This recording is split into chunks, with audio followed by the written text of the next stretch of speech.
build your asset base, because during that period it's going to be very, very easy for you, for example, to go and take a job somewhere, get a salary every month, and then start signing up for liabilities based on that salary.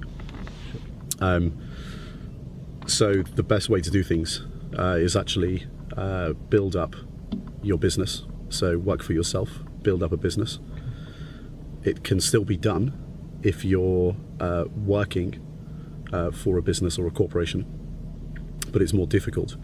You've just got to live well within your means, and you've got to have no liabilities. So liabilities like we talked about earlier, with mortgages, overdraft facilities, credit cards, taking loans to buy cars, stuff like this. You've got to have no liabilities, and you've got to save. And even if you have to rent, for example, or share an apartment for 10, 15 years, you've got to be prepared to do that, and you've got to drop your pride. Setting up businesses, if that's the choice you're going to make, there's a million ways to make $1 million. You can start off small, and you don't have to have hundreds of thousands of pounds, hundreds of thousands of dollars to start businesses off. Most small businesses you can start off with nothing. So if that's something that you want to do, that's the way you have to do it. You have to start small and build this asset base. So during that entire period, going from zero up to owning assets, it's saving and having no liabilities. And in its entirety, what you're trying to do is essentially build your own infrastructure. So you're building your own pension. Now, if you look at the way the pensions industry works in the Western world, so if you look at the United States, United Kingdom, Europe, what's become really apparent in the last 5 to 10 years is that the generation previously who started on the pensions infrastructure in the 70s and throughout the 80s and 90s and noughties, those people are not able to retire properly. Right. So if they can't do that, it means the pensions question or the pensions solution has not been met, because the whole point of a pension is that it provides you income in retirement. Yeah. And these people can't retire. Sure. So pensions infrastructure has failed in the Western world. So whether that's the fault of the system or the fault of the people themselves, it's probably a mixture of the two. But essentially the stats are across the US, Europe, United Kingdom, the annual national average salary in each of those regions is basically equivalent to what an average person's pension value is when they retire. Which means if everybody retired today in the Western world, it would mean that they'd only be able to live in their current living standards for 1 year. And this is why everybody downgrades their lifestyle when they retire or rely on their children to pay for their retirement. That's not something you want to be doing. If you want to be wealthy, you want to be building your own pension, not outsourcing it, but insourcing your pension. So learning how to do things properly. So the pensions infrastructure has failed. Another infrastructure, that you have to be very, very careful of is insurance. Insurance is a classic example where it's essentially a fear pitch. Insurance companies create policies. This can be on anything. It can be on home insurance, car insurance, health insurance. It doesn't matter, because at the end of the day, it's just all numbers to the insurance company. They create the policies, you pay a premium for it, and they literally hire people, like actuarial mathematicians, to build models to ensure that they never pay out. So, or if they pay out, it's a tiny percentage of overall policies. So insurance claims, for example, in the car industry, the home insurance market, medical insurance, these types of policies, the percentage that get paid out on per year, it's so small. We're looking at like 2 to 4% of policies per year. So, the best way to create your own insurance, and it's again pretty obvious, is to build your own infrastructure so you become wealthy. So imagine why do you take an insurance policy, say for accident or health insurance? Because one day you might have an accident, and people live in fear that one day they will, and then they have all these medical expenses that they have to pay. So let's say, for example, in 15, 25 years, you're going to have an accident where you walk into the middle of the road and you get hit by a car, and you're going to be in hospital for a month. Well, the only real way to insure yourself against that is to actually just become wealthy. So if you spend all that time knowing that could be the case, it's lazy to go and pay for a premium for a policy that may never actually pay out. So insurance is another infrastructure, as well as pensions, that isn't necessarily built for your own benefit. The other one is the whole private debt market, which we keep going back to. So just think about, for example, credit reports and the credit reports companies. Yeah. Just think how absurd this is. You get scored on your ability to borrow, and the higher your score, the more you can borrow. So the higher you score, and the more compliant you are when it comes to liabilities, the bigger liabilities you can take on. That's your reward. That's your reward. It's complete insanity. It's absurd. And if you want to start off on the road to success and build your asset base and build your own infrastructure, these are all things that you have to avoid. You have to literally do the opposite of what everybody tells you to do. So going back to this point, understanding the function of money, respecting it, having or being indifferent towards building money and becoming wealthy, but wanting to do it because you understand how the system works, and you don't necessarily want to operate within it. You want to own it. This is the way you have to go. You have to build your asset, but you have to build your asset base, and in that period, as you're building, have no liabilities. And it's difficult to begin with, but it gets easier over time, because the key to this, when you're building assets, is actually to generate passive income and cash flow. You want to be making money while you sleep, and it becomes exponential. So it starts off difficult, but it becomes progressively easier over the years. And what's the old saying? It takes 20 years to become an overnight success, but you've just got to stick at it. So build your infrastructure yourself, build your own infrastructure. It's the only way to go.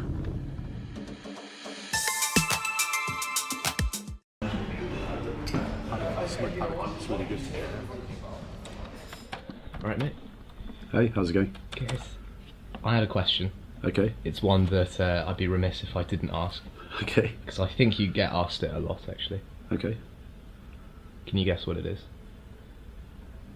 No. Oh, okay, I get it. What's it all about? This is essentially your visual catchphrase now. It's something that you've become quite well known for. It holds 50 numbers. It can text, make and receive calls. Uh-huh. And that's it.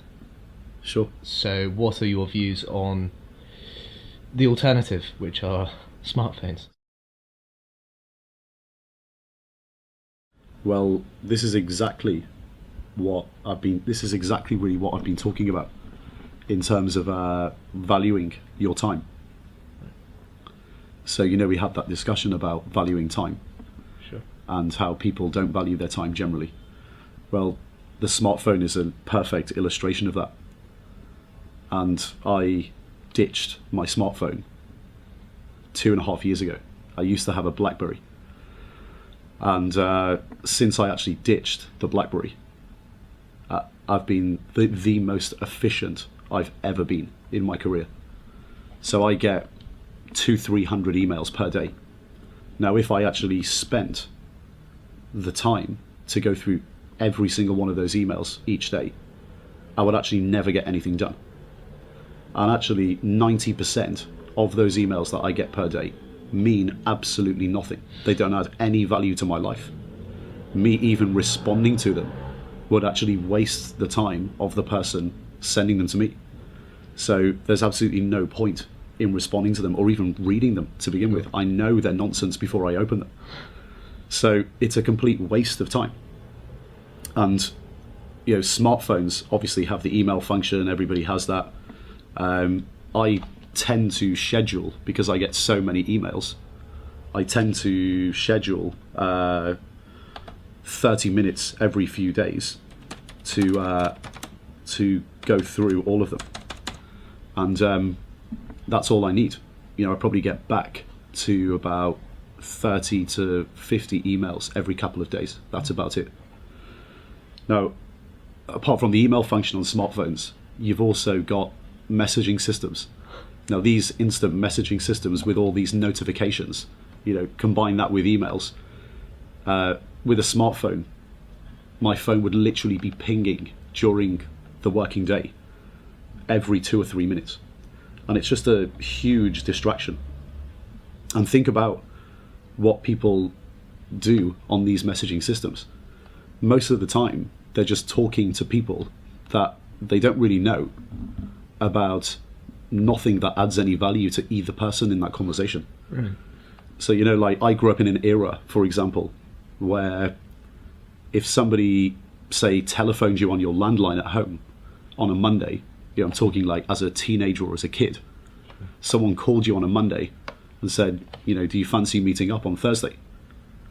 And I'd say, well, yeah, okay, I'll tell you what, I'll meet you on Thursday at midday by the tree in the park. And we would just meet there. There'd be nothing or no conversation in between. Right. These days, just to have a meeting, if we had the same conversation, there would be 25 messages in between the initial conversation and actually meeting about nothing. And it's just a waste of everybody's time. And, look at the way things go now, like in restaurants. You've seen it. Everybody's seen it. The family or the group of people or even a couple on a date. And everyone's just sitting there on their smartphones staring at their phones constantly during dinner. It's just totally unsocial as well. So it's not good in business and it's not good socially. Now, to highlight this in numbers terms, what's the real cost of having a smartphone? So let's say, for example, you value your time at $100 per hour, and you spend an hour a day on your smartphone talking to a lot of people you don't really know or care about nonsense. What does that actually cost you per year? Well, 365 days a year. That's costing you $36,500. But what if you value your time at $1,000 an hour? It's 365 grand a year. That's the real cost of having a smartphone. But the causality works the other way around. So I'm not saying here, when you get rich, ditch the smartphone. It works the other way around. You have to ditch the smartphone to begin with in order to value your time correctly and get rich. That comes later. Something as well that, a lot of people ask me is, if you're in the financial markets, how is it even possible for you to keep in touch with what's going on without having a smartphone? And I think that's the most ridiculous question ever. Because if you understand financial markets, you understand that everything that comes on your phone via mainstream media will never make you money in the financial markets. It's responsive to what's already happened in the past. Your job as a trader and a portfolio manager is to predict the future. It's useless. So for me, and especially in my position in the financial markets, young people, my advice would be literally go through cold turkey. Do what I did. Ditch the smartphone. Spend 1 or 2 months doing cold turkey. It'll feel really weird at the beginning because you'll pick up your phone and you won't be typing away. You'll only get SMS and telephone calls. But it will massively improve your life. You actually become so efficient, you can't even imagine how efficient you become. Your life changes really quick. Ditch the smartphone because you will always be inefficient with a smartphone. Great. Brutal. It is brutal, but you've just got to get rid of it. Yeah. What's your downside? Sure. Test it for 1 or 2 months and see what happens. Sure. And I promise you, your life will actually become better. Of course. Of course.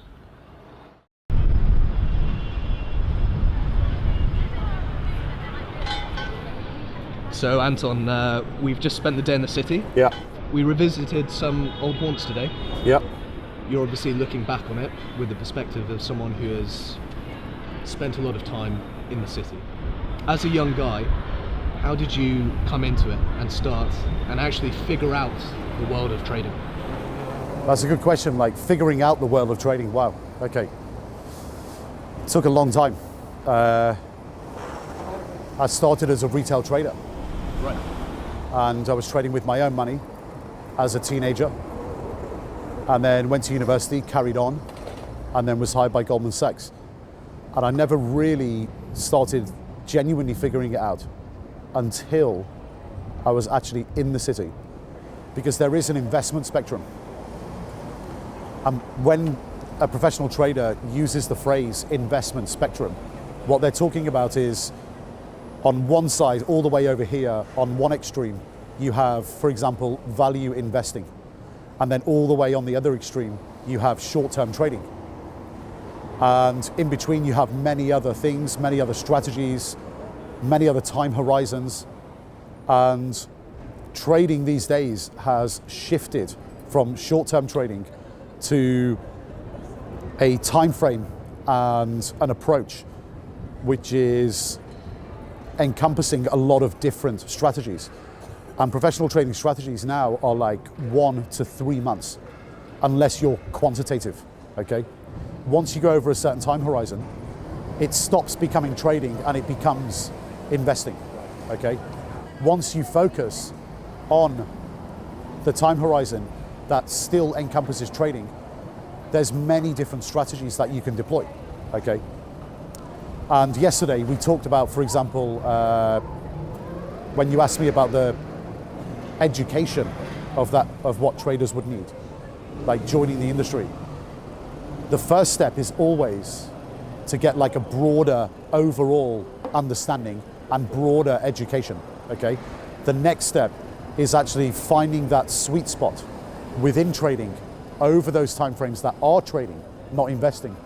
Finding that sweet spot that suits your personality. And this is something we always push in the Institute. It's like you have to have a systematic process. You have to understand that you need a broader perspective. Not everybody is suited, for example, within the trading spectrum, to short-term trading. Not everyone is suited to long-short portfolio management over a 1 to 3 month time frame. But if you get the discipline and the broader education first, you can always adapt and always be flexible if something's not working. You understand how a systematic process works, and then you can shift your systematic process over time to adapt to market conditions. And actually, like mentors that we have right now, because they've done so much in the past and so many different things within the trading remit. Guys like Tristan, for example, have been long-only managers. They've been long-short portfolio managers. They've been short-term traders on trading desks of hedge funds. And actually, a guy like Tristan would be amazing to speak to about this. And he actually gives a seminar in Australia, literally called Matching Personality to Process, where if your personality is more suited to things, you should be concentrating on that. But you shouldn't concentrate on it from the outset. Right. Retail traders jump in to short-term trading typically because they think that this is what they have to do. Or they jump into stuff that think their personality is matched to from the beginning.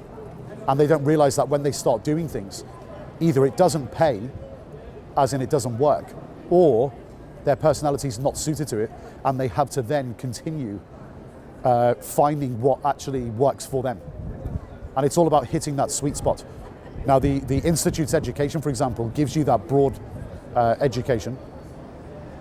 And then within that systematic process, you can actually go out and find where your personality is best suited within the process. So it's very, very flexible. And if you speak to Tristan about it, he'll give you some really good tips on how this works. So if you get 5 minutes with him at any time during the week, definitely speak to him about it.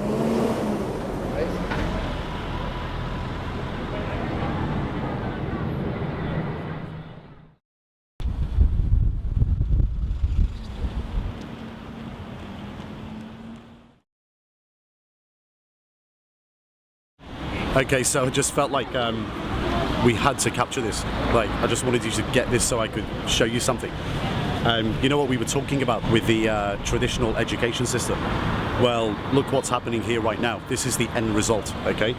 So all of these guys were on London Bridge, okay? They're all walking to London Bridge station from the city. I think it's about 20 past 5 right now. If you come in the morning, they're all walking the other way. Now, this is the end result. They've all got the corporate job, they've got the monthly salary, they've probably all got liabilities every month. And essentially what they're doing in this labour market is they're working for nothing, because at the end of every month, their salary's coming in, net, they've got their liabilities, they pay out, what's left they spent. So essentially, they're swapping their time for free. That's what they're doing. That's the end result of coming through the traditional system. And this is what they've got. You know, and I don't like seeing it. And you know, it's to me it's just madness. It's crazy. You know, look at these guys, they're probably all walking around with business cards with their names written on them, with titles written under their names, so the corporates give them some sort of title, but essentially when they put their card in the ATM at the end of the month, there's nothing. The most important business card is actually the one you put in the ATM. And you know, if you're a person that always thinks they're right for some reason, well, I would say this to you: put your card in the ATM and see the number that looks back at you. That will tell you whether you're right or wrong or not. There's only one way to keep score. And valuing your time is one of the most important things. If you're working in this type of situation, you know, from an outsider's perspective, coming in from other parts of the world and seeing this cold and objectively, I look at this and I know these people don't value their time because they don't get anything in return. Learn to value your time. That is a majorly important factor of going on the road to success.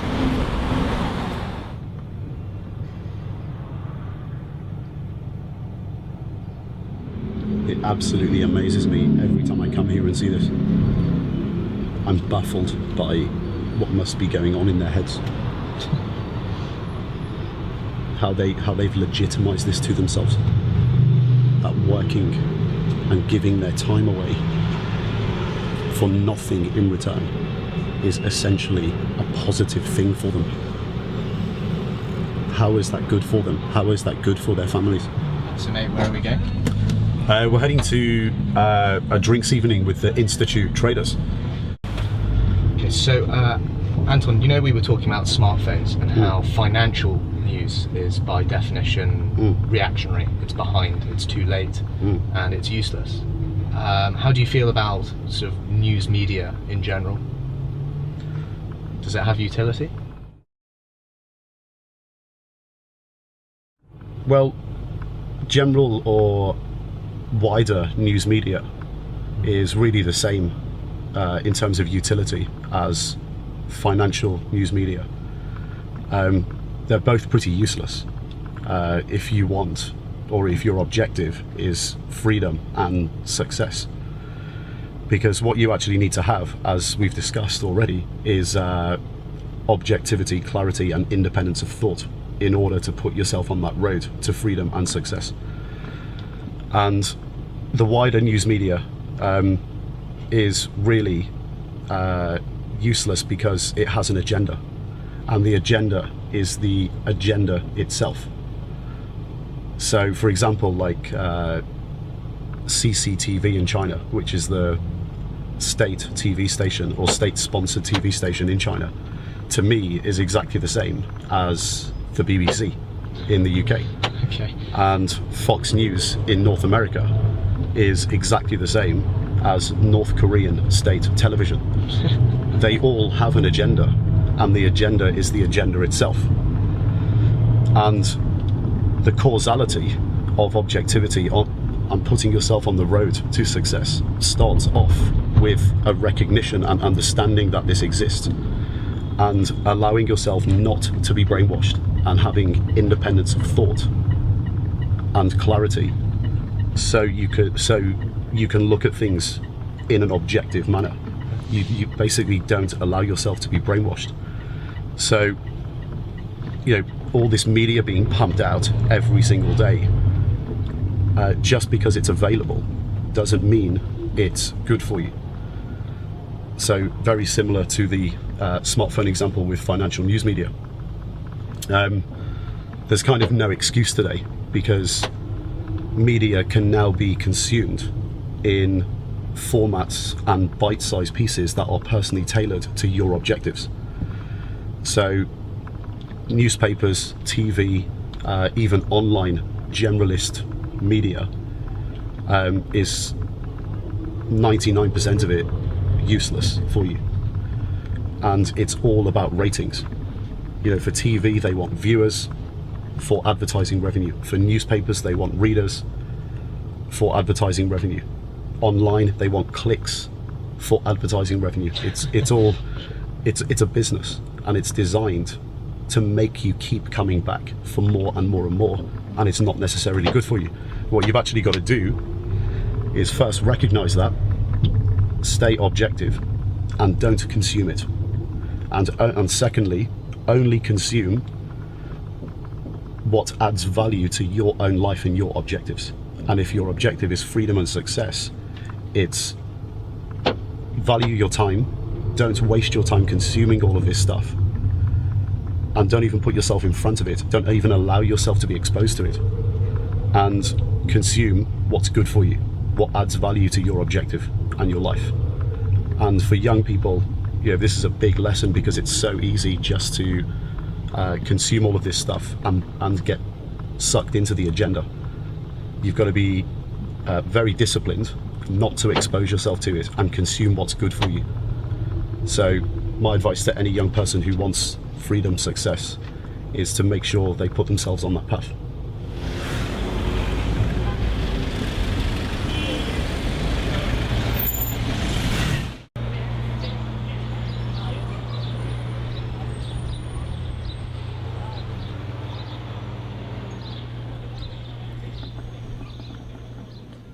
Anton, do you remember the other day in Singapore, you were talking about what young people do wrong. What do you think they could do right?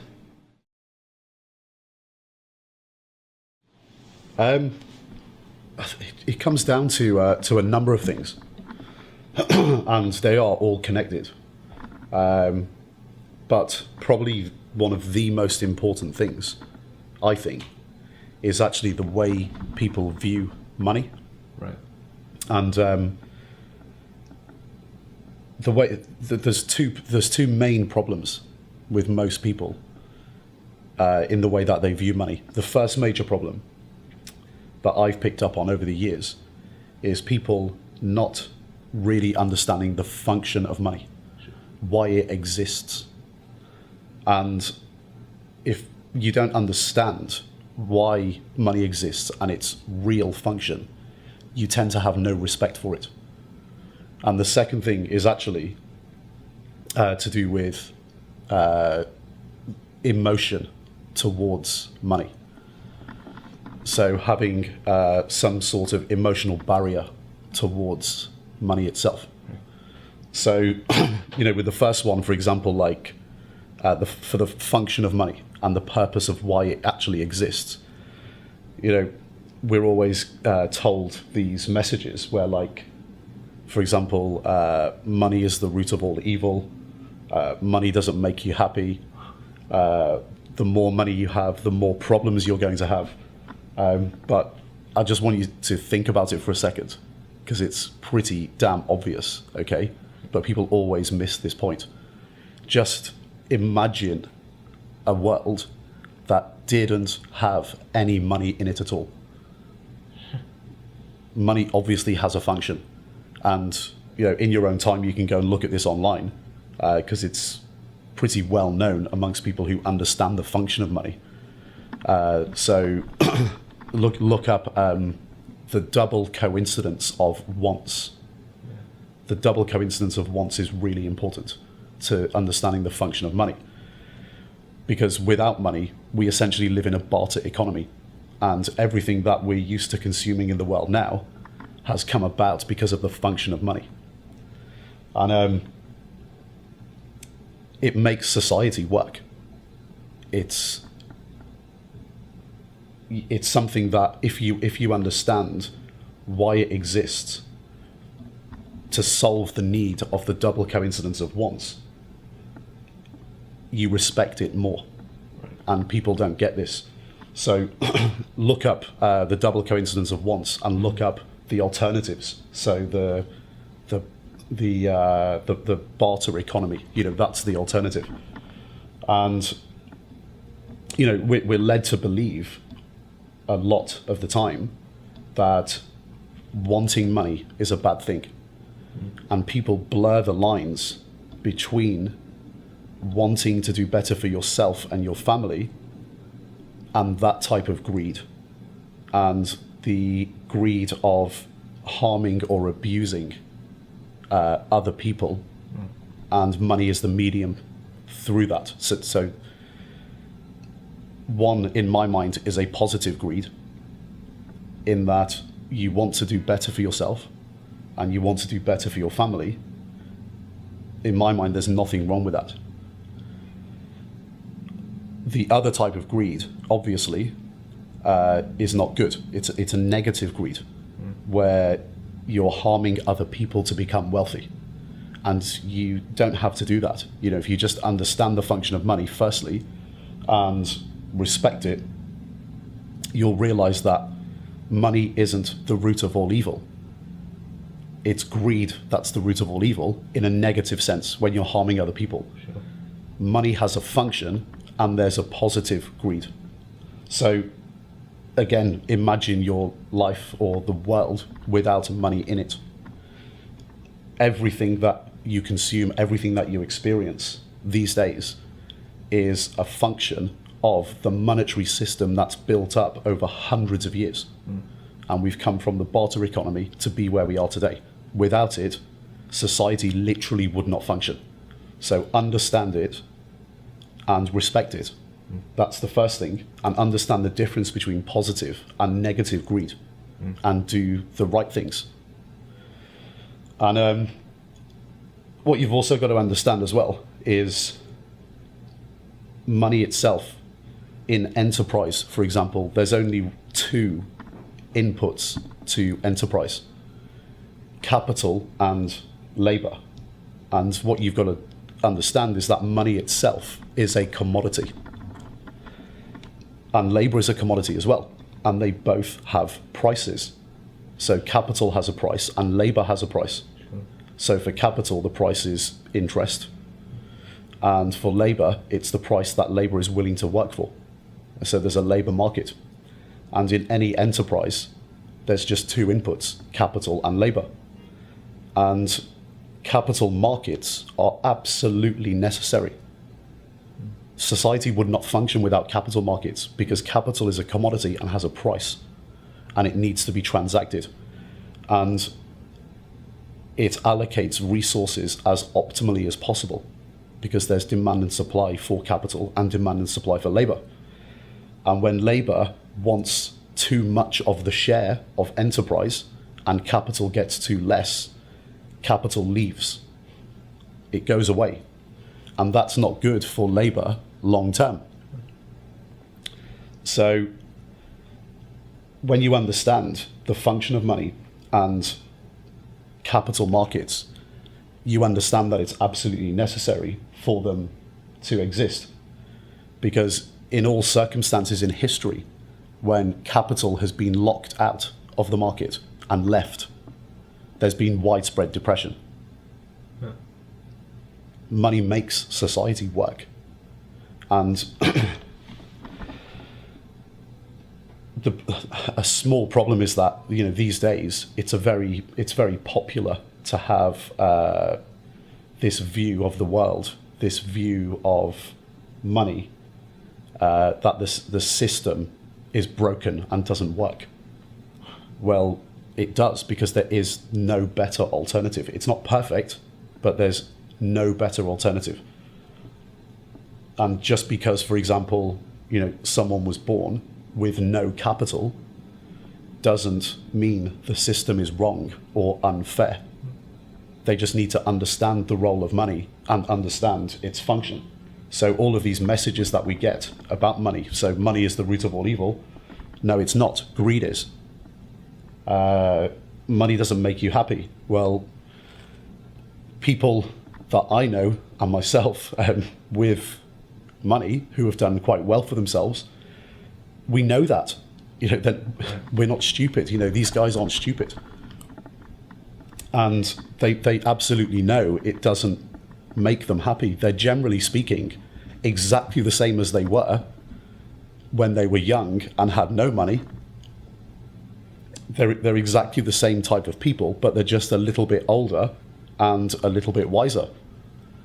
And, you know, the other sayings, so the more money you have, the more problems you have. Well, it's just not the case. The more money, you only have problems if you don't manage your money properly. So if you manage it well, then you're gonna do okay. You're actually probably gonna be more comfortable, more relaxed, have more freedom, more choices, and probably it helps you become happier. It doesn't make you happy, it just helps you become happier. So all these messages that people get told, you know, constantly growing up, this creates the second problem as well. So first of all, not understanding the function of money, but secondly, also having emotional barriers to money. This is the second problem. And actually, like, I can just go off and I'll come back in a second to illustrate the point. Okay. All right. All right. I'll be back in a second. Wait there. I can go and get something and to illustrate the point more accurately. Okay.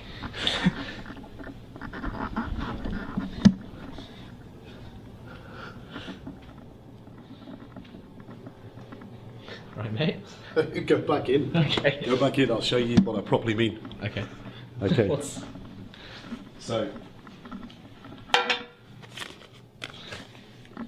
$20. Yeah. What? So it's $20 on the table. Okay.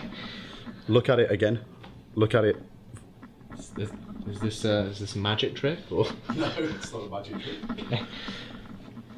So, when you look at the $20, Yeah. what do you think of it? It's could buy me a couple of drinks or a meal or a cinema ticket, whatever. Okay. Yeah. But that's what it can buy you. Sure. But what do you actually think of it? Well, it's money. It's, you know. Yeah. So, okay. Okay. So not much. Right. Right. Okay.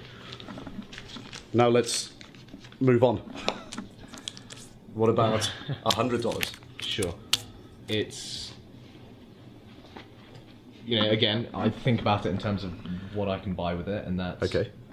you know, a night out or, you know, going to a nice restaurant, you know, whatever. So yeah, it's like a night out maybe with a few other people, like Sure.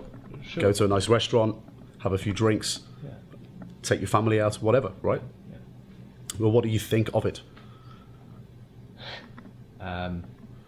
I mean, it's a decent amount of money. If I lost it, I'd be a bit annoyed, sort of thing. Okay. Yeah. Well, let's make the stakes higher. Okay. So here's $1,000. 1, 2, 3, 4, 5. Yeah. So It's $1,000. sure. What do you think of that? So it's become a decent amount of money. Okay. Yeah, it's Quite a lot. What can you buy with $1,000? Well, like you could buy, I don't know, sort of appliances, things that people typically buy with. Yeah, phones, TVs. Sure, games, consoles, whatever. Yeah, exactly. Okay. So let's take this to a slightly higher level. Okay. $5,000. Wow. Yep, that's So about right. What do you think of the $5,000? Well, that is a lot of money by any objective standards. That's like what? It's, somebody's monthly or even salary for 2 months. Sure. Quite a few people. So what do you think of it? Again, it's a considerable amount of money for a lot of people. Now, I could put any amount of money down on that table. Sure. I could put 10,000, 100,000, a million. But let's go back to the beginning. Let's take off the 5, the 1,000, and the 100, and go back to the 20. Sure. And the next question is this. What do you think the $20 note thinks of you? Nothing. It's just money. It's just a piece of paper. Of course. Right. It can't think. Yeah. It's a piece of paper with 20 written on it. Sure. It's a commodity. It doesn't think. It's a commodity that's used to transact for goods and services to satisfy wants and needs. That's all it is. Yeah. Okay. The problem with it, with most people, what they don't understand is that all the problems with money exist with them, Sure. not with the money. The money doesn't think anything of you. So whether it's $20, $100, $1,000, $5,000, $10,000, $100,000, $1 million, it doesn't matter. Because $1 million or $100,000 or $10,000 is just a whole bunch of 20s that think nothing of you. So there's no difference except monetary value. So this is the second major problem. It's having emotional barriers, because the more money I put down on the table, the more you think of it. Sure. Because you think automatically of what it can buy you to satisfy wants and needs. Right. The key is to be indifferent. So going right back to the beginning, understanding the function of money is very important in order to respect money. But at the same time, you also have to reduce to zero your emotional barriers, and you have to be indifferent. Sure. Now, this brings up another interesting point. How can you actually be respectful of money, but at the same time be indifferent? It's kind of contradictory. Yeah. Okay? But in this context, it's not contradictory. Sure. And I'll tell you why. Because respect in this context is simply having awareness. Yeah. So it's having awareness of what money actually is and being indifferent to money when you look at it, when you see more and more and more of it. And that's the key.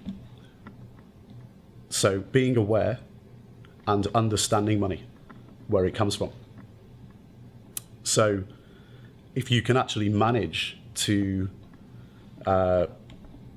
understand it properly and understand its function and be aware and be respectful to it, but at the same time be indifferent, that's the key to actually starting on the road to becoming successful. Because money will come to you, you will respect it, but you also know at the same time what it can and can't buy you, but you're indifferent to it as well. Sure. And if that makes sense to you, Yeah. then you've got through that barrier. Sure. Anyway, we have a dinner booked at a restaurant, so we should hit the road. I'm quite hungry. Okay. Okay.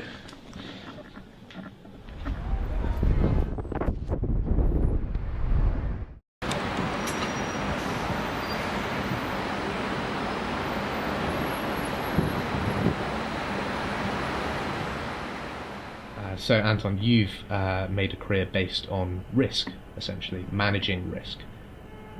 How would you say young people should calculate which risks to take? Okay, well, I think with risk, what it comes down to is people tend to look at risk incorrectly. So they look at risk in the two-dimensional traditional sense, which is to look at risk where you say, okay, the more risk I take, the more potential reward or loss I can have. So that's looking at it two-dimensionally. The more risk I take, the more volatility I have, essentially. When in reality, in the real world, risk is actually subjective to your own personal situation. So what do I mean by that? Well, let's take, for example, a jobs scenario. So let's say, for example, you've got a job where you're earning $50,000 a year, and you believe that having that job is safe. There's no risk. But let's move on one step forward from that. Let's say, for example, you want to quit your job. So if you want to quit your job with no risk, you line up another job beforehand and you agree a higher salary with another employer, and you move on to that other job by quitting your current job. So you line it up before. But let's say we scrap that and just say, okay, well, what if I just quit my job? What's the likelihood of me ever earning more than $50,000 a year in the future? Well, when you look at this and you calculate downside versus upside, it's pretty obvious. I mean, let's calculate the downside first. So what can you possibly earn that's less than 50,000? Well, you can earn 40,000 a year, 30,000 a year, 20,000 a year, zero. Your downside is 50,000. But the real downside in reality is very small. It's very likely that you're going to earn somewhere around 50 or just less than that. So that's calculating the downside. But what about the upside? Well, your upside is actually all the money in the world. It's infinite. It's infinite.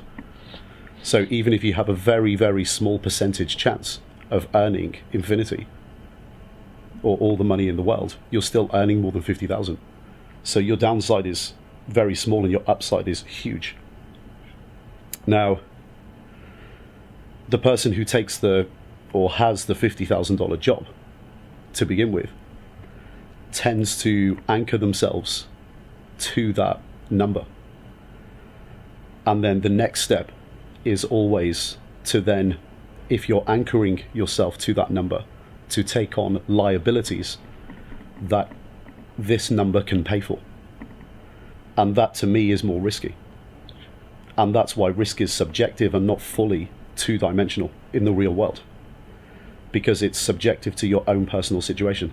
So in that scenario, you feel like you're not taking risk, but you are, because you're taking on lots of liabilities, and therefore you actually can't assess risk objectively. And this is the problem with risk in the real world, is that most people can't look at it objectively. So when we looked at that jobs example, we very objectively calculated downside versus upside.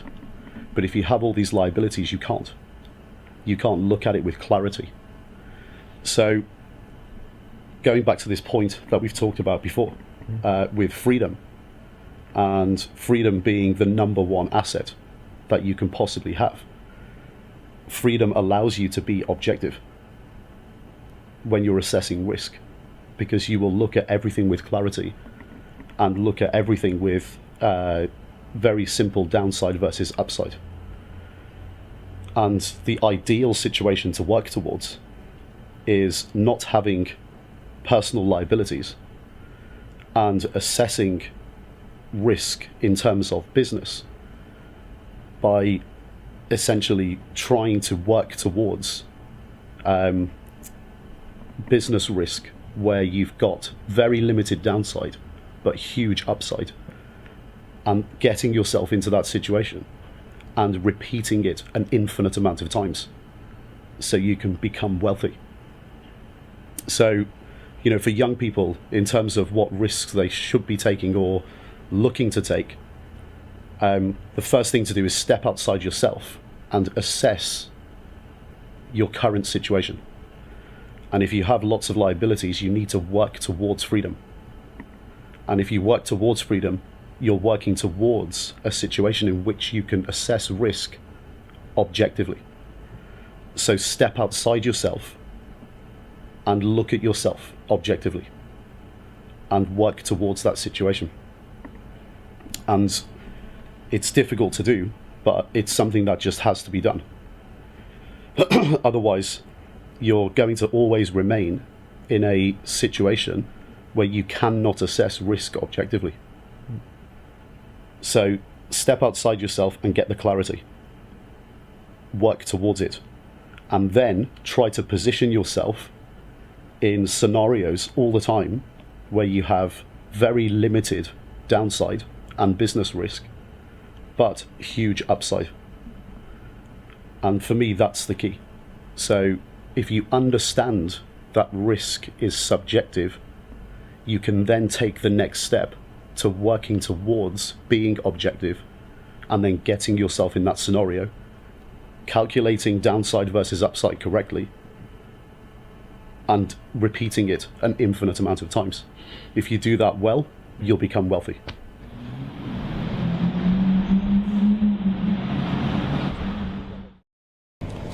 We've just been to Westminster University, finish up the paperwork for Thursday's seminar actually. Okay. And we're going to head to the city now, have a quick meeting, and then pop back to the hotel, get ready and go out for dinner.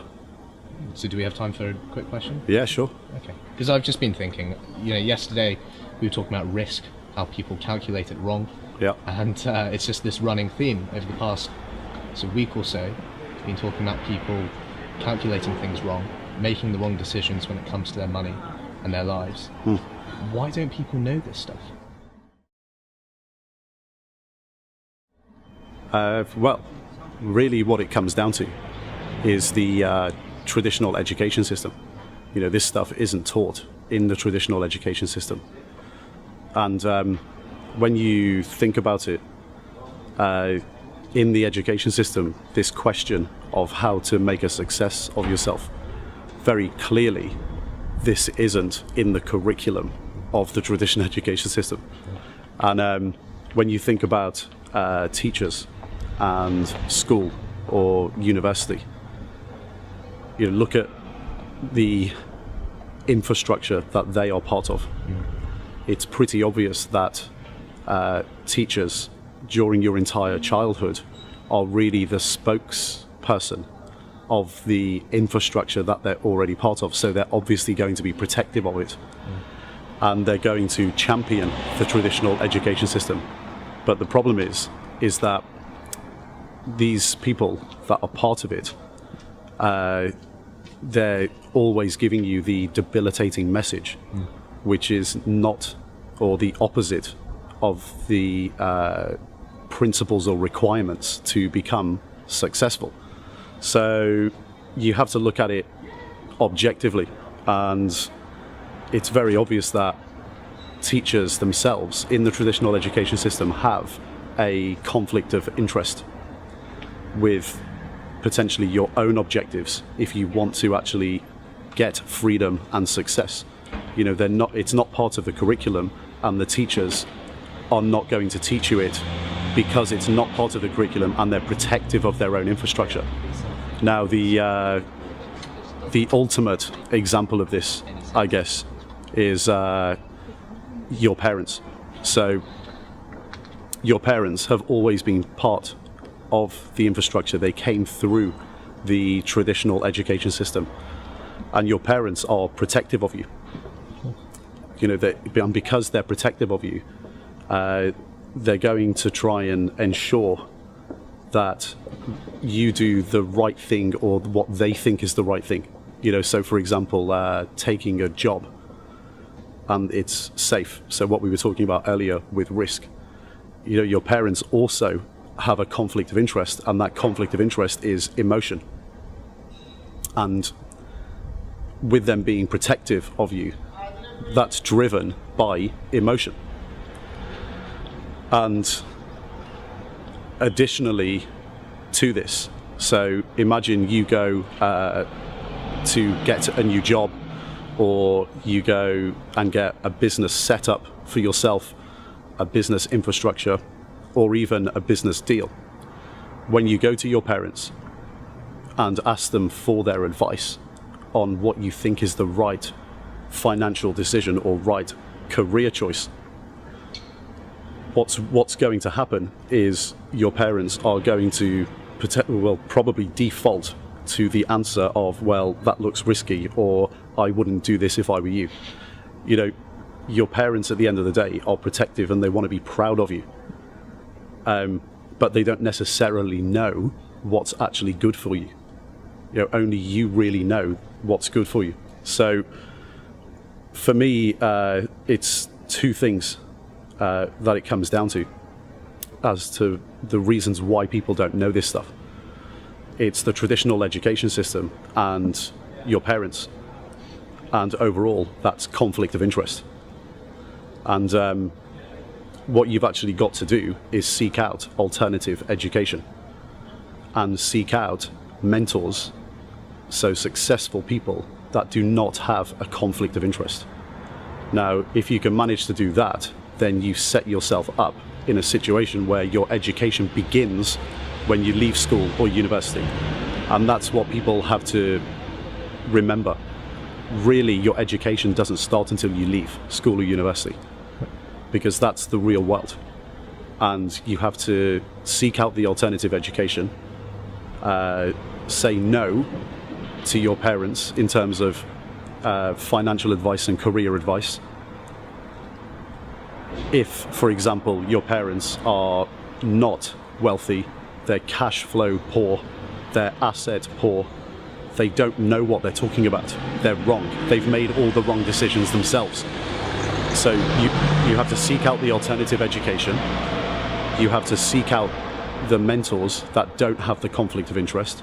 So for example, you know, if you go and work for a corporate and you're assigned a mentor, well, that person obviously still has a conflict of interest, because as you come up through the company, you might end up becoming one of the people that challenges their job. Right. So there's obviously still a conflict of interest. So you have to look at things objectively and make sure when you're seeking out the alternative education and the mentors that there's no conflict of interest. And that's why people don't know this stuff, because from childhood, all the infrastructure that's built around them creates an environment where debilitating messages are provided consistently via conflict of interest. That's why people don't know it. So people have to just seek out the alternative education and seek out the mentors. Okay.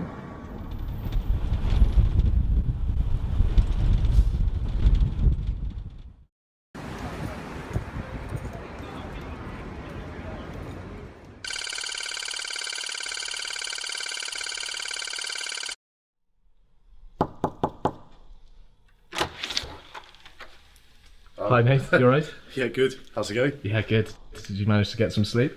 Well, probably 8.5 hours. Right. So yeah, first decent sleep in a while.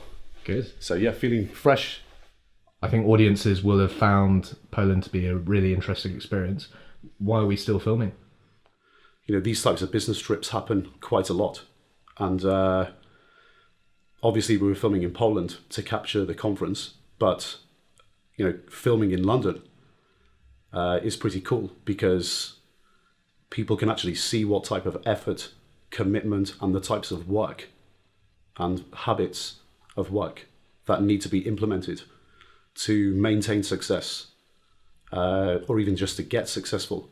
So getting successful and maintaining success in my industry, trading and portfolio management, and pretty much any other industry. Sure. So I think it's good, to continue doing what we're doing. You've seen the schedule this week, right? Mm-hmm. We discussed it yesterday. We've got half the mentors flying on Wednesday, half the mentors flying in Friday. We've got Institute traders meeting up. We've got Institute alumni. We've also got the seminar on Thursday, which is huge. And we've got the super conference on Saturday. So the schedule is ridiculous. So I think basically, if we just carry on like we did in Poland, I know I'm just on a normal business trip now. So you just carry on following me around.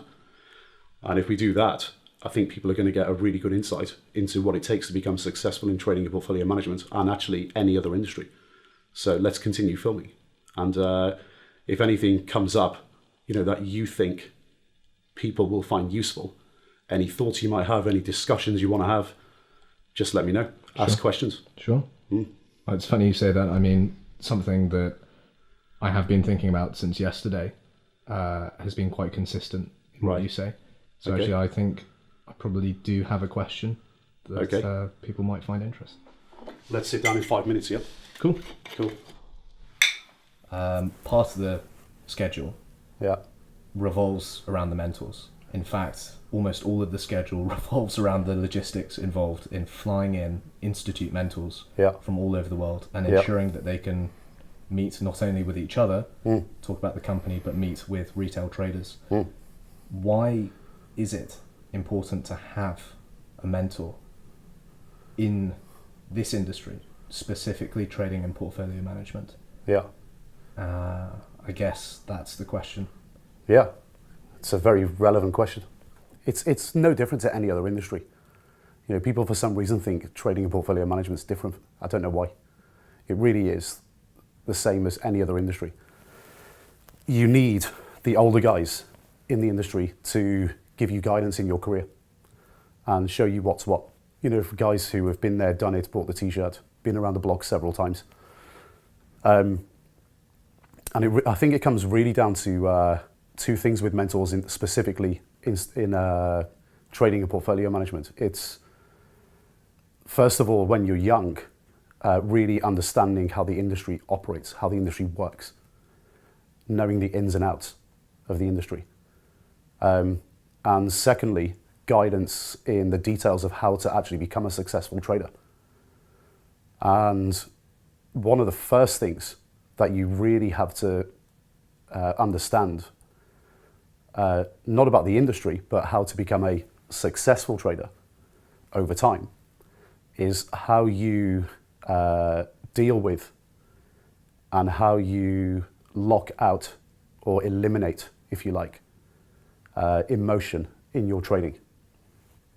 And that was really important for me. When I was a young trader, it took a long time, to really become a trader that's, I guess, unemotional about positions, portfolios, the financial markets. Because the market really doesn't care about you as an individual. And money doesn't care. The stock doesn't care that you're buying or shorting. Any asset class that you're in, money is unemotional, and you have to be unemotional about your trading decisions and your P&L. You have to have, how do you put it, like emotional detachment. If you have emotional detachment to your P&L, then you can actually have consistency when you make losses and when you actually win. So when your P&L is down, when your P&L is up throughout your career. And consistency is really, really important. And this is why people get emotional in trading, because they can't handle that stuff. They can't handle losing money. They can't handle making it. And it's different emotions, but they're still emotions. And what you've got to remember is in financial markets, and this is really key, like you really have to accept this in trading. When you buy something, you pay the offer. And when you sell something short, you sell on the bid. And your P&L, when you buy, is marked on the bid. And your P&L, when you sell short, is marked on the offer. So you're losing money by default. Yeah, exactly. So essentially, the moment you press the button when you trade, you are losing. And losses are just a part of the game. And you just have to accept that. And most people just can't accept it. Now, for me, I picked it up quite quickly because I had some seriously good mentors when I was young. Obviously, I was at Goldman Sachs. And the guy that really taught me this was Christopher Cathy. Right. So I was 21 years old when I walked into Goldman Sachs. And Chris was one of my mentors. And he really, really nailed it into me, how to eliminate your emotions from trading and how to get emotional detachment from your P&L. And obviously Chris is going to be here. So you should actually ask him that question. And the only way to do it is to emulate what professional traders do, and that's what they've done. So on the left-hand side, we've got pretty much all the behaviors of a professional trader. And on the right-hand side, all the behaviors of a retail trader. What's the approach of a professional trader? Systematic, mostly long-short portfolio management across multiple asset classes. No narrow definition. Every trader wishes they could have an infinite discretionary mandate to be able to trade anything at any time in any way they wanted, so they can just follow where the money is. So this idea, the popularized perception of a trader, as in you see lots of guys screaming on a floor, like in the movies, it doesn't exist anymore. It's complete nonsense. But there are people in the world that wish it was the case, but it's all pretend. It's a narrative that people use to get you to do things that you don't want to do. The pro trader approach is 80% fundamental, 20% technical. In the vast majority of cases, investment banks, at prop desks, and hedge funds. Retail traders, what's the approach? What do retail traders tend to do when they approach the market? Short time frames. Everything's over 1 day, 4 hours, 2 hours, 5-minute candles, 1-minute candles. Always looking for quick returns that potentially don't exist because they're not actually monitoring volatility correctly. What's the outlook of risk for a professional trader? This is where they differ as well. Investment bank prop desks and hedge funds will have multiple positions, long and short, and they will build portfolios. Usually position sizes are 5 to 10% of portfolios. So you're looking at 10 to 20 positions in a portfolio. And they'll trade correlation within the portfolio, and not one position will be allowed to blow them up. That's why they have position limits like this. What's the retail trader approach? What happens when you open a typical retail trader account? Well, actually, a very, very high percentage of retail traders don't have any positions. There's a massive problem in the brokerage industry, and we get asked to try and solve it all the time, which is dormant accounts. Guys who go to seminars with brokers and educators, they get convinced to open a trading account. They deposit a couple of $1,000 or $10,000 or 25 grand. They go home and they realize they don't have the confidence to pull the trigger. Why? Because they realize that what they've just learned is a load of nonsense. And then they leave their money there, it earns no interest, and every month they pay inactivity fees to the broker. What does the broker want them to do? The broker wants them to trade, of course. What about the rest of the guys? If you open up their account, typically 2 or 3 positions. Their favorite Forex pair, long or short, because it's in the news every minute of every day. Short the S&P 500, because they're reading doomsday research online and watching too many YouTube videos. And usually their favorite cheap stock, which they bought 2 years ago, it's now down 50%, and they're moving it over to their pension because they can't bring themselves to sell it. That's a typical retail trader account. Think of all those mistakes. They're really, really common. Professional traders don't do that. It's all about portfolio management and getting consistency in return, which is the next point. With pro traders, consistency means risk-adjusted returns. Risk-adjusted returns. What does that mean? Let's think about this with two traders as an example. Trader one, and let's say you're pitched to invest money in either of these traders. Trader one takes 50% risk per annum, annualized volatility in their portfolio. You can measure the volatility of a portfolio, very easy. 50% risk a year and gets 25% return. And trader two takes 10% risk per year and makes 16% return. Who's the better trader? Of course. Trader one, you can't invest in. So whatever you put with trader one, he could blow up literally in 6 months. And your investment is zero. With the other guy, he could lose 10% in a year. But he's knocking in 16%. His return is higher than the volatility of his portfolio. He's an efficient, optimized trader. And a lot of these hedge funds are literally employed to do that. So they will have a volatility cap on their portfolio that they can't go over. They're not mandated to take the market risk. They're mandated, for example, to take 10% risk. That's why their investors are investing. So if they don't beat the S&P, they don't care. Because they're signing up to take 10% risk, no more.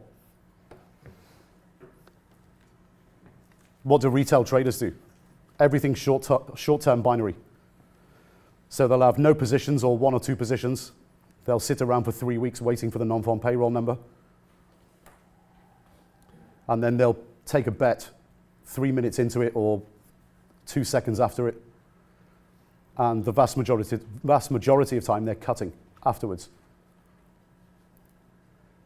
And that's probably one of the stupidest trades you'll ever do, because all the professional traders have got a very, very good idea what the number's going to be.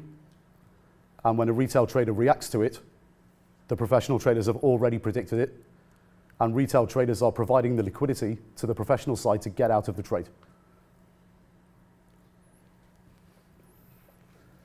So professional traders have predicted that number for a month before.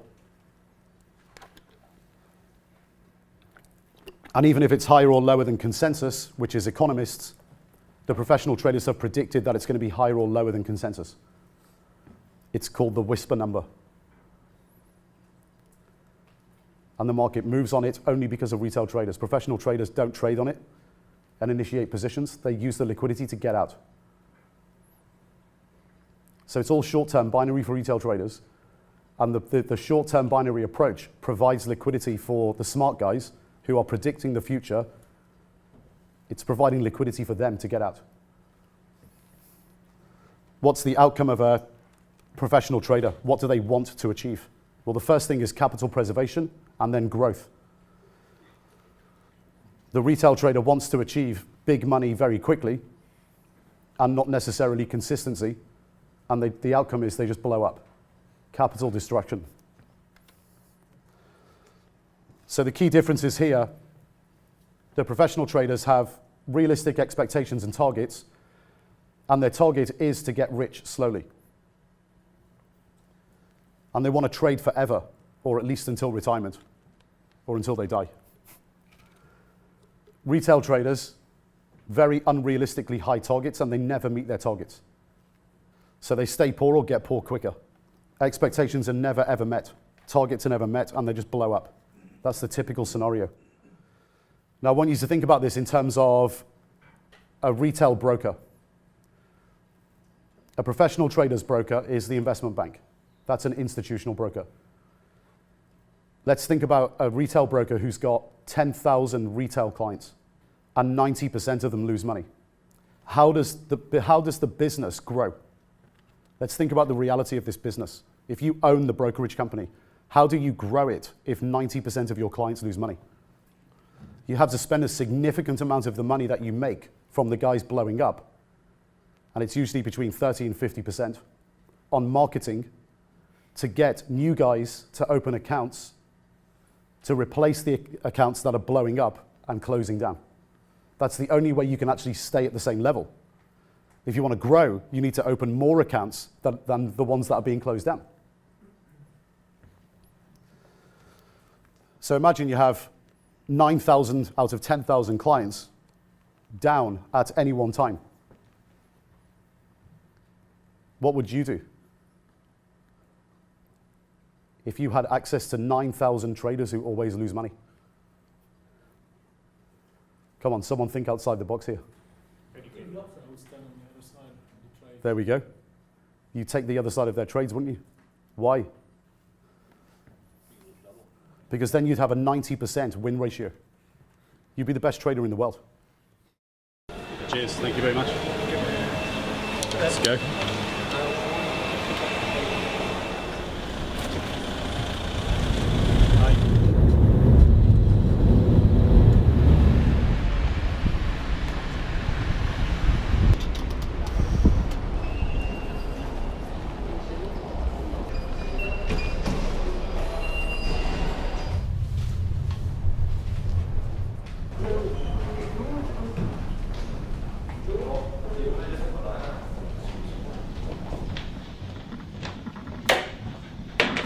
So Anton, I notice it's just you here. Yeah, it's absolutely necessary. You can't get a lot done in the financial markets if you've got an office full of people bugging you all day, sure, and the phone ringing constantly. It just creates a lot of disturbance. So it's really important to have high levels of concentration, be able to think things through properly, and get things done every day and get over the line on things all the time and be able to make well-informed decisions. So having lots of disturbances in the office just creates an environment where you don't actually get anything done. You don't actually make logical and sensible decisions. You've just got to have peace and quiet and be able to get all of this stuff done and get it done well. So the way the Institute operates is we've got traders all over the world, and they all report in to our back office, and we see everything from the back end, and we manage everything from the back end, make sure risk is all managed correctly. But also with our own investments, I run all of that from Singapore in a quiet environment.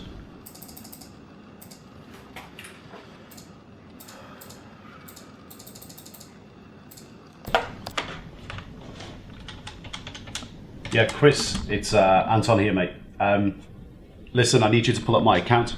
I'm going to send you an email with a whole bunch of orders to execute over the next 24 hours.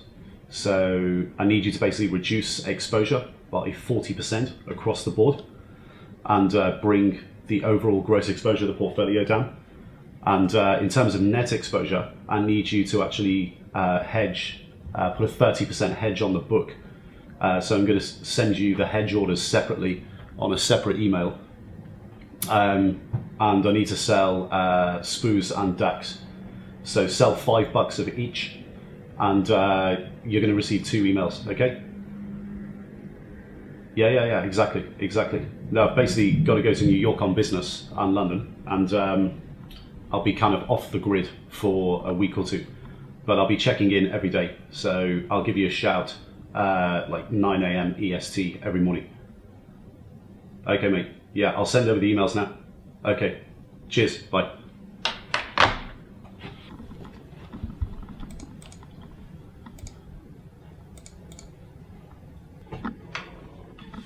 I just wanted to discuss dividends after earnings season.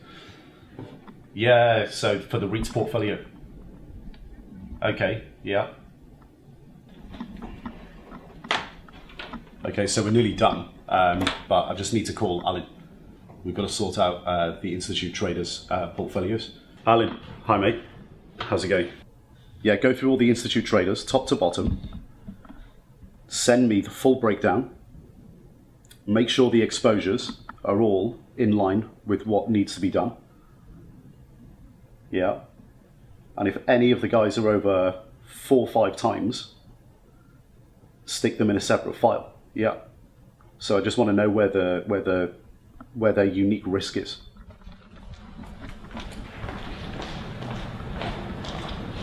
So it seems that all the things you're catching up on before you go are all related to risk management. Yeah. Those are the priorities. But it's super important.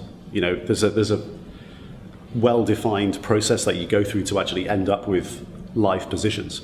But once you've got live positions in your portfolios basically there, and everything's trading live, real time, it's all about risk management. So basically making sure that your downside's protected. You know, if we're going away for 10 days on the road, you obviously can't spend as much time concentrating on that. So the right thing to do is reduce overall exposure, reduce your net exposures, and hedge out portfolios to make sure that nothing can hurt you while you're away. We'll still be checking in every day, of course, because we've got over 40 trading accounts at the Institute where we're managing all of these portfolios, so we have to check them. But you know, me going off the grid is basically checking once a day instead of 20 times a day.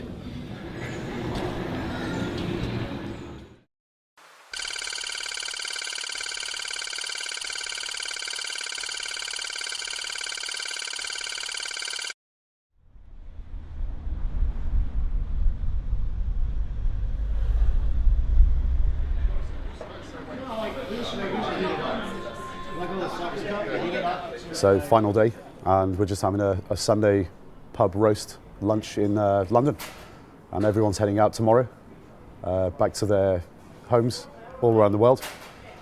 Yeah, it's been a crazy 2 weeks. It has. I think we're really making an effort to cram in as much time with the mentals as possible before everyone flies back. Yeah, they've come from all over the world, as you say, and so it's been quite a hectic schedule, maximising the time with everyone. Yeah. Is it always this intense, as a trader?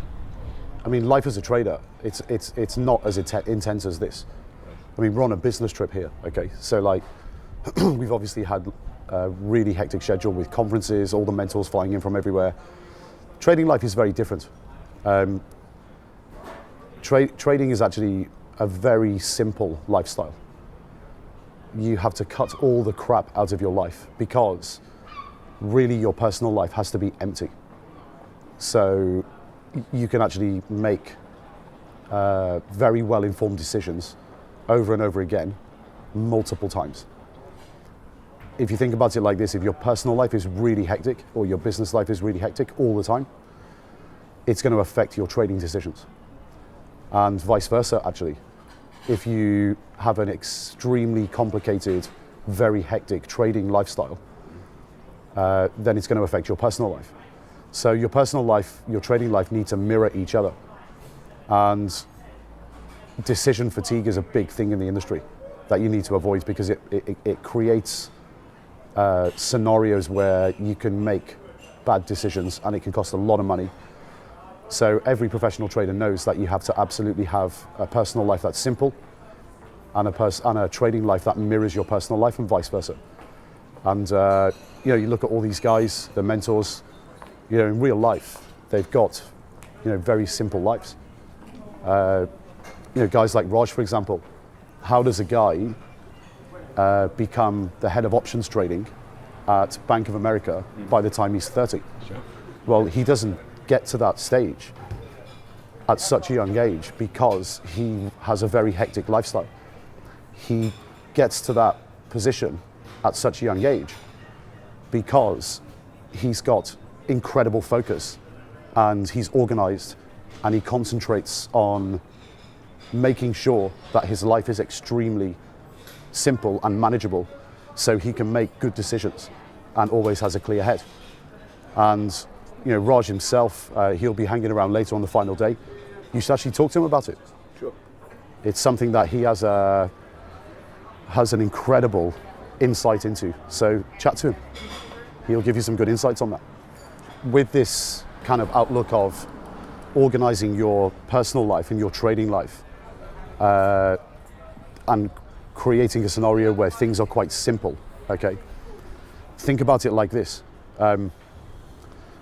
When you put a trade on, you're looking at the trade in a way of, does it add any value? Is it going to make me money? Is it high probability to make me money? And it's the same in your personal life. You know, personal relationships, for example. Like if you go on a date with a girl twice, do you see yourself being with this girl long term? Is she adding value to you? Is she adding value to your life? If you meet new friends, are they adding any value to your life? Do family members add value to your life, or are they a liability on your life? You know, making sure that your personal life reflects your trading life and vice versa is extremely important, because if someone's not adding value to your life in any way and they become a liability, you have to cut them, because that's going to actually affect your trading decisions, and you could end up with decision fatigue and make bad decisions in your trading life because your personal life is not organized. Just look at it like this. People who screw their personal lives up, screw their trading lives up, and vice versa. People who screw their trading lives up always screw their personal lives up. They have to run in parallel with each other, and you have to manage them to be really focused and really straightforward and simple. Does it add value, or does it take away value? And if you manage that well, you'll be a great trader. So this is actually somewhere where retail traders sometimes fall short. A lot of guys want to go out the gate straight away. Absolutely. And think they can be really good in like 4, 6, 8 weeks. And it's just not going to happen. Like, you can't become an accomplished trader in that time period. No, it takes time. But then on the other end of the spectrum, sometimes it's the same people. It can be the same people. They want to get out the gates, then they backtrack, they lose confidence, you get other guys, or it can be the same person with a split personality. Yeah, absolutely. They want to trade paper money, and they want to have demo accounts. And we have this saying in the Institute, demo accounts don't count. No. You've got to be in the game, because you cannot actually quantify a trader's progress over a period of time without actually having real money and risk and backing themselves, because you can't measure emotional detachment to P&L. And in terms of emotions, I would say probably out of all mentors that I've had in the last 20 years, you've probably been the number one guy that's taught me to be emotionless when it comes to P&L. Well, how do you control your emotions? Emotional control is absolutely essential to being successful at trading. The most important thing about is, as you said, it's the detachment. A few things that I have learned about trading is that, first of all, don't try and never give yourself any financial targets. Don't try and achieve a certain amount of return. The returns, because then it will make you trade badly, because you'll try and force things that aren't there.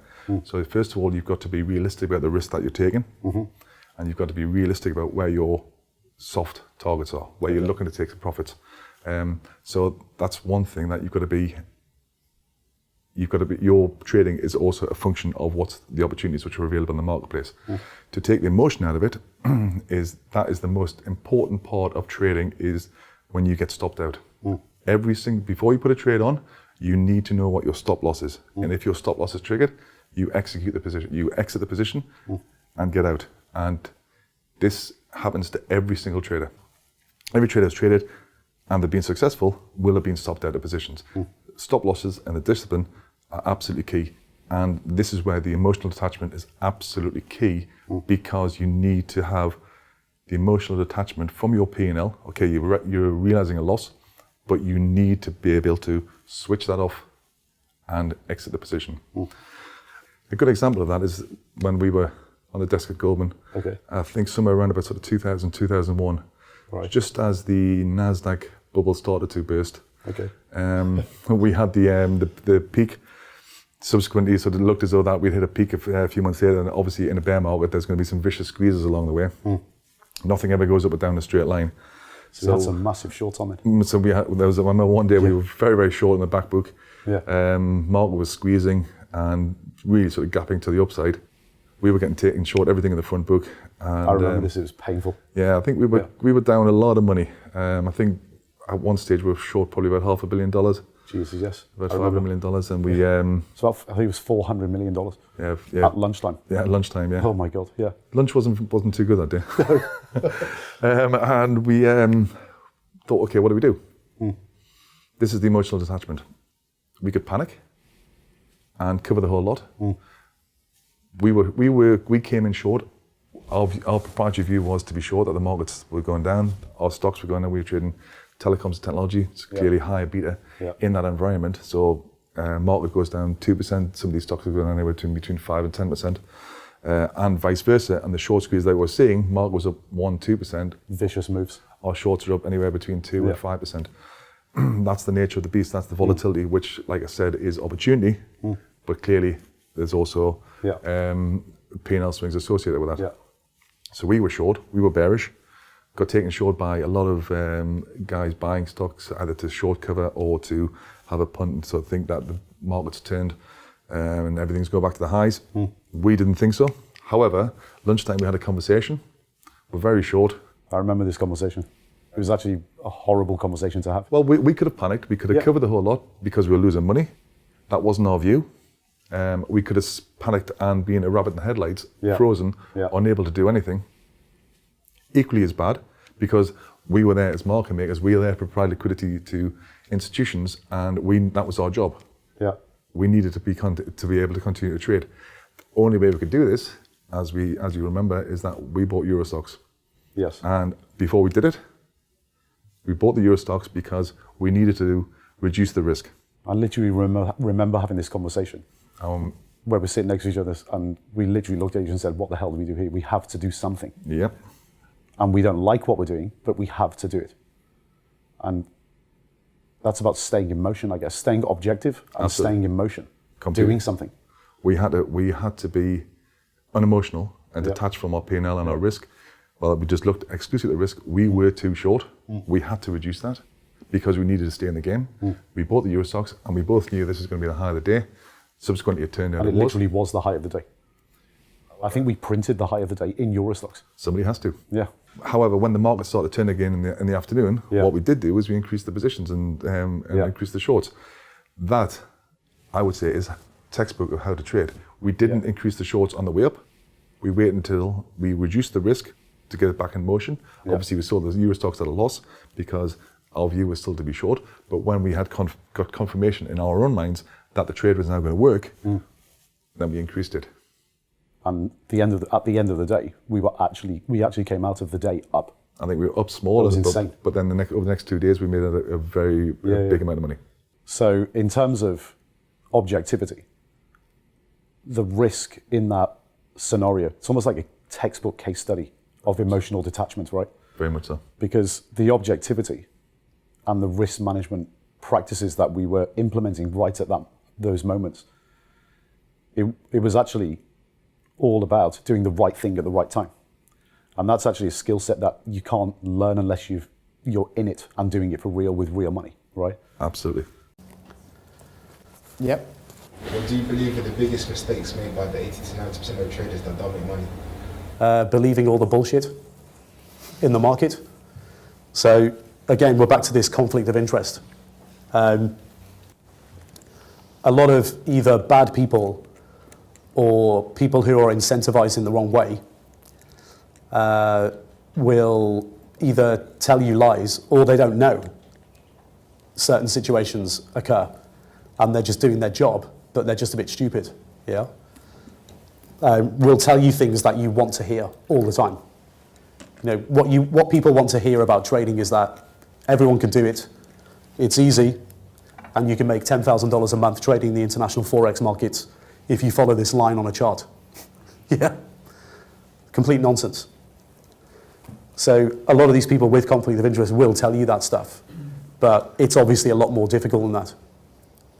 You know, the trading can be straightforward, but you've got to take an approach where you've almost got to be very cynical and a little bit angry at the world, because the rest of the world is there to take your money, right? So if you're a bit cynical and a bit angry, it's a good basis to start trading, because you're going to question everything, every method, every system, every objective of individuals, you're going to question everything. That's a very good basis in life anyway, but especially in trading. So I think the reason why most people lose money is because they're probably too trusting. You know, what's the experience of people when they begin trading and they've never done it before? Sit down on their computer at home, type into Google, learn how to trade. What comes up first? Well, on the SEO, on the left-hand side of Google, it's all brokers, and they've all got a conflict of interest. And on the right-hand side, you've got paid search, where people are paying for you to click on that. Why?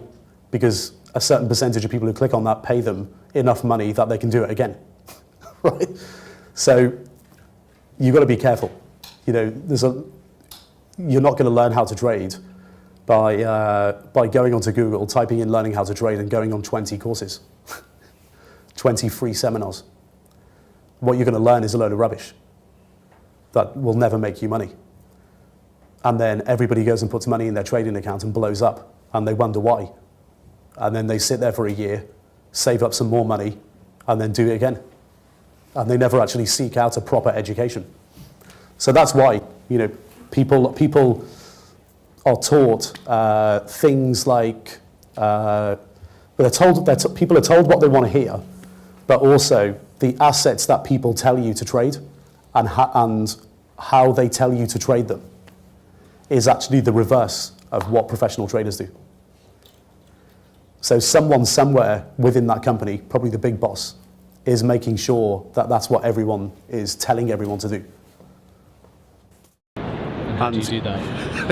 How do you build your own infrastructure? Yeah. Okay, well, listen, we're going to get in a cab now and head back up to the hotel before we go to the airport. If we jump in the cab now, I'll show you how to build your own infrastructure. Okay.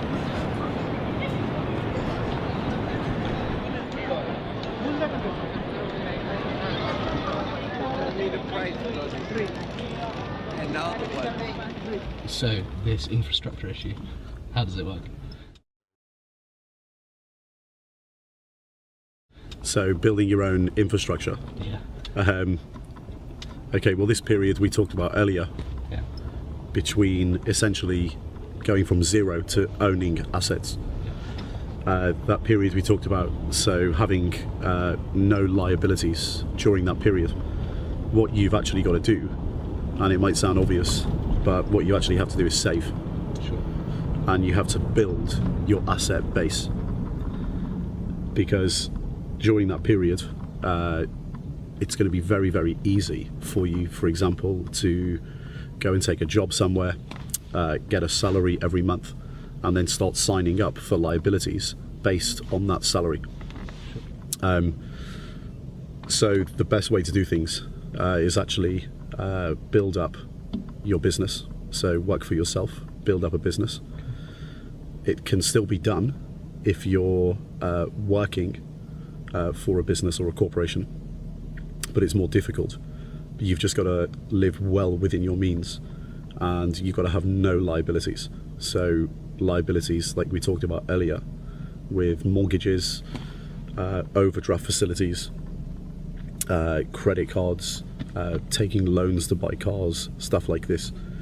You've got to have no liabilities, and you've got to save.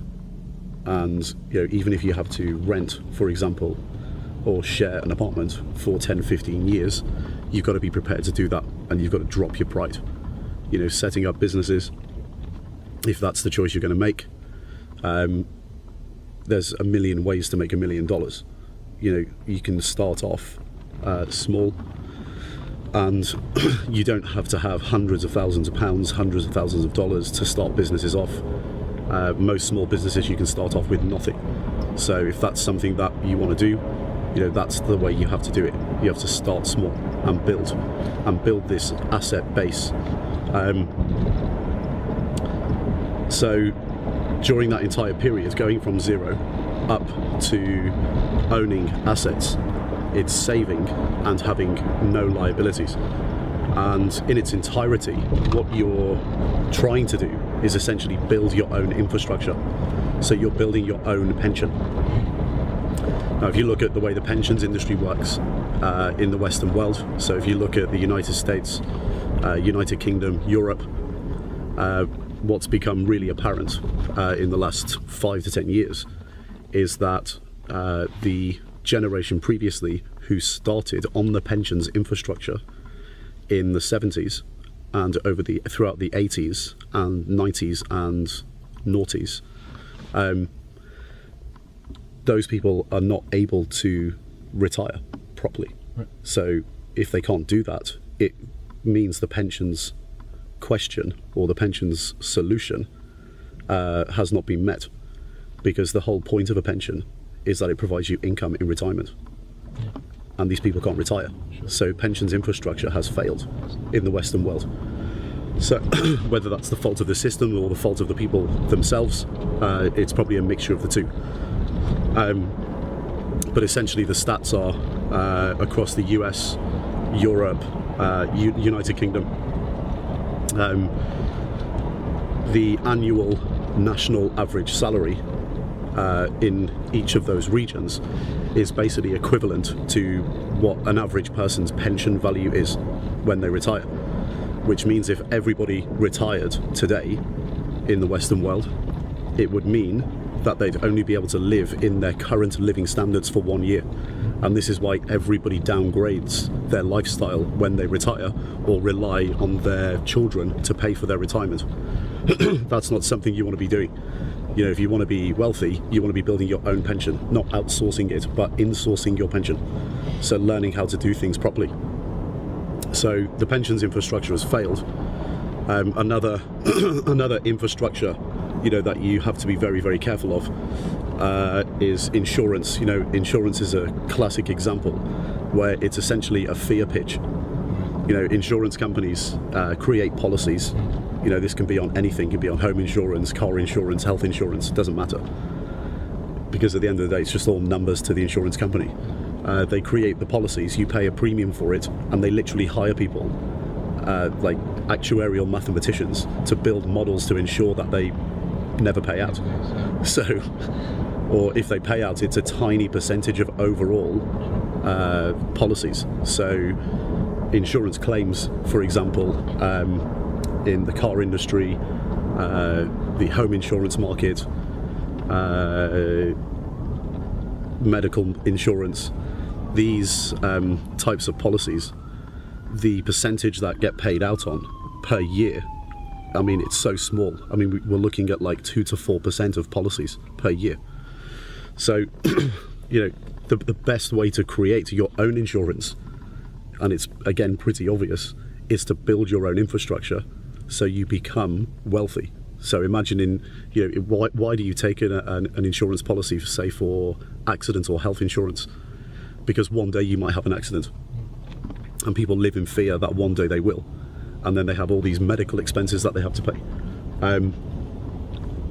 So let's say, for example, in 15, 25 years, you're going to have an accident where you walk into the middle of the road and you get hit by a car, and you're going to be in hospital for a month. Well, the only real way to insure yourself against that is to actually just become wealthy. So if you spend all that time knowing that that could be the case, it's lazy to go and pay for a premium that might, for a policy that may never actually pay out. So insurance is another infrastructure, as well as pensions, that isn't necessarily built for your own benefit. The other one is the whole private debt market, which we keep going back to. So just think about, for example, credit reports and the credit reports companies. Yeah. Just think how absurd this is. You get scored on your ability to borrow, and the higher your score, the more you can borrow. So the higher you score, and the more compliant you are when it comes to liabilities, the bigger liabilities you can take on. That's your reward. That's your reward. It's complete insanity. It's absurd.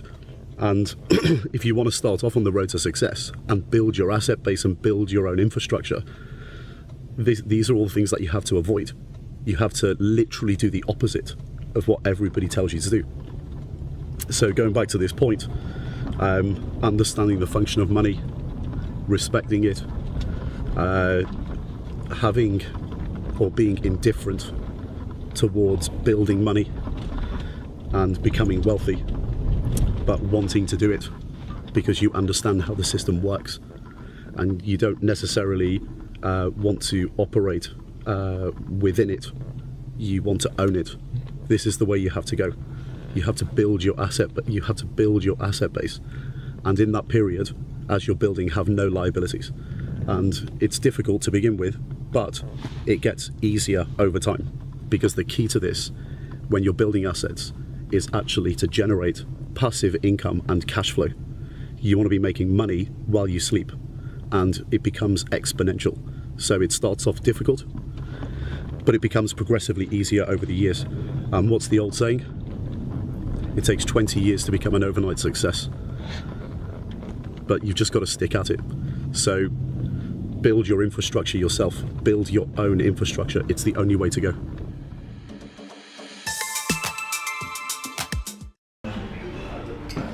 It's really good. All right, mate. Hey, how's it going? Good. I had a question.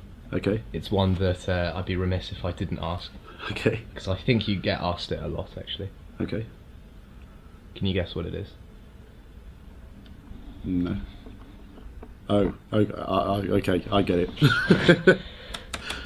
What's it all about? This is essentially your visual catchphrase now. It's something that you've become quite well known for. It holds 50 numbers. It can text, make and receive calls. And that's it. Sure. So what are your views on the alternative, which are smartphones? Well, this is exactly really what I've been talking about in terms of valuing your time. So, we had that discussion about valuing time. Sure. And how people don't value their time generally. Well, the smartphone is a perfect illustration of that. And I ditched my smartphone 2.5 years ago. I used to have a BlackBerry. And since I actually ditched the BlackBerry, I've been the most efficient I've ever been in my career. So I get 200-300 emails per day. Now, if I actually spent the time to go through every single one of those emails each day, I would actually never get anything done. And actually 90% of those emails that I get per day mean absolutely nothing. They don't add any value to my life. Me even responding to them would actually waste the time of the person sending them to me. So there's absolutely no point in responding to them or even reading them to begin with. I know they're nonsense before I open them. So it's a complete waste of time. And smartphones obviously have the email function, everybody has that. I tend to schedule, because I get so many emails, I tend to schedule 30 minutes every few days to go through all of them. And that's all I need. I probably get back to about 30 to 50 emails every couple of days. That's about it.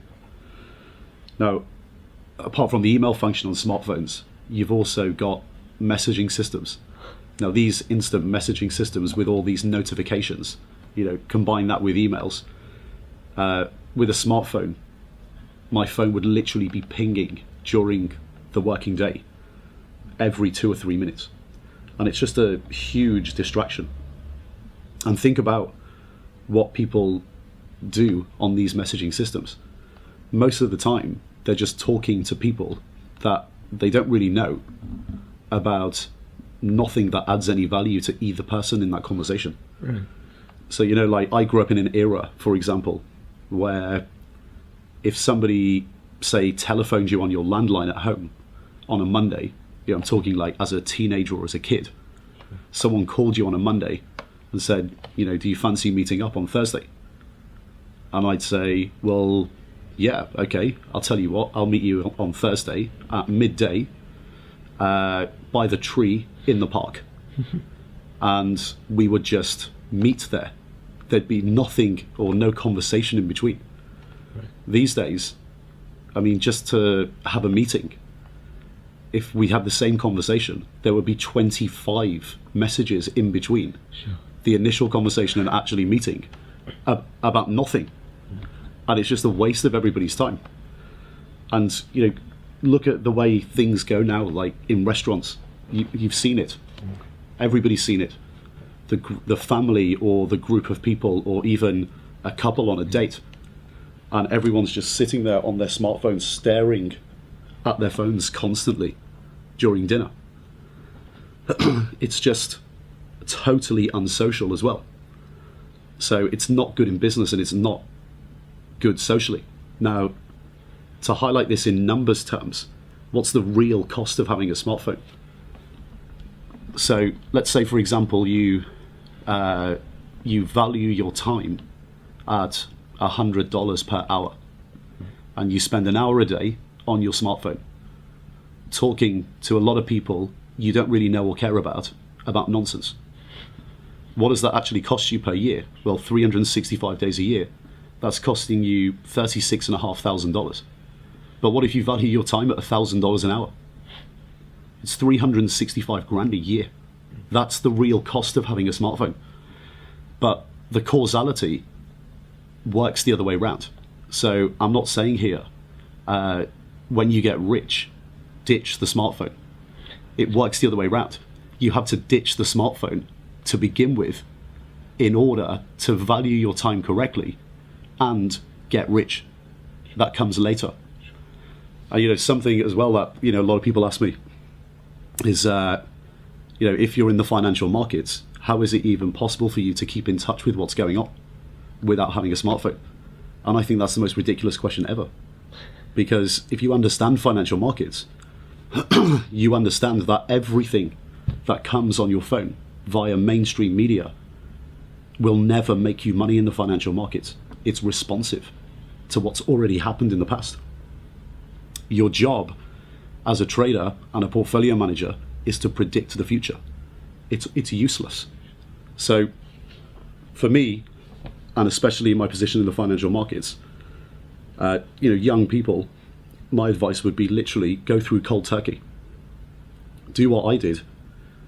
Ditch the smartphone. Spend 1 or 2 months doing cold turkey.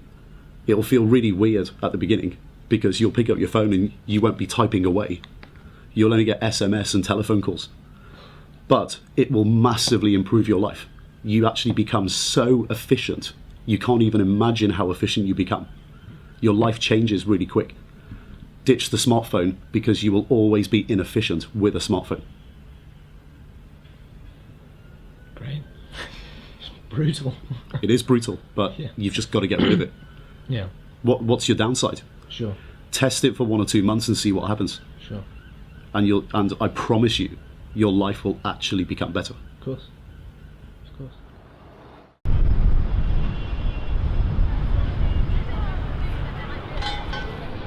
So Anton, we've just spent the day in the city. Yeah. We revisited some old haunts today. Yeah. You're obviously looking back on it with the perspective of someone who has spent a lot of time in the city. As a young guy, how did you come into it and start and actually figure out the world of trading? That's a good question, like figuring out the world of trading. Wow, okay. It took a long time. I started as a retail trader. Right. And I was trading with my own money as a teenager, and then went to university, carried on, and then was hired by Goldman Sachs.